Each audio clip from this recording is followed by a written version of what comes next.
The man I trusted almost unalived me because of my inheritance. My parents died in a tragic accident. My whole world fell apart. I wasn't only mourning the loss of two people who loved me unconditionally. I was suddenly left alone to manage everything they had worked hard to build. They left me several properties, a thriving family business, and enough money to live comfortably. But if I could have made one wish, I would have been it would have been to have my parents back instead of all the weight they left behind. During the painful season, let's use Daniel. My boyfriend Daniel became my biggest source of comfort. They stayed he stayed by my side at the funeral, held my hands through sleepless nights and constantly reminding me that I wasn't alone. I trusted him with my life. As the months passed by, I relied on him for almost everything. He drove me to meetings with lawyers, accompanied me to bank, and even encouraged me to let him help me manage some of my affairs. Everyone admired him.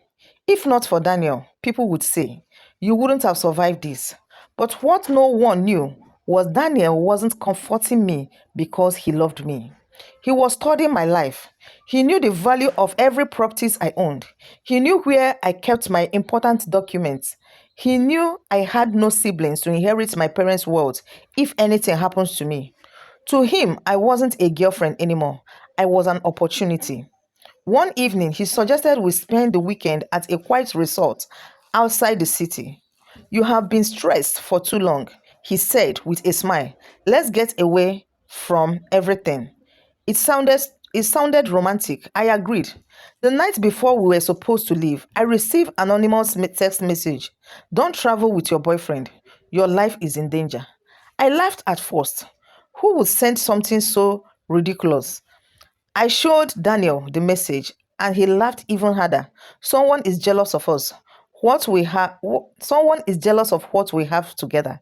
His reaction made me relax, but something inside refused to settle. The next morning, I secretly canceled the trip without telling him. Instead, I asked one of my cousins who worked with the police to quietly look into the strange message. 3 days later, he called me with a voice I had never heard before.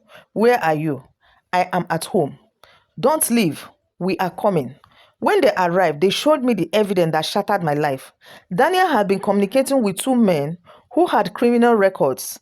Their messages discussed how they would make me how they would make my death look like a robbery during our weekend getaway. One message read, once she's gone, we will get everything after the paperwork is completed. I couldn't breathe. The man I loved, the man I wanted to marry, had already planned my funeral.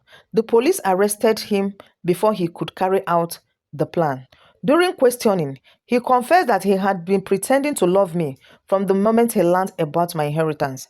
Every hug, every kiss, every promise he had made was part of his plan.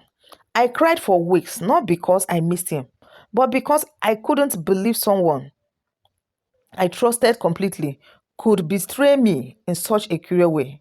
The experience changed my life forever.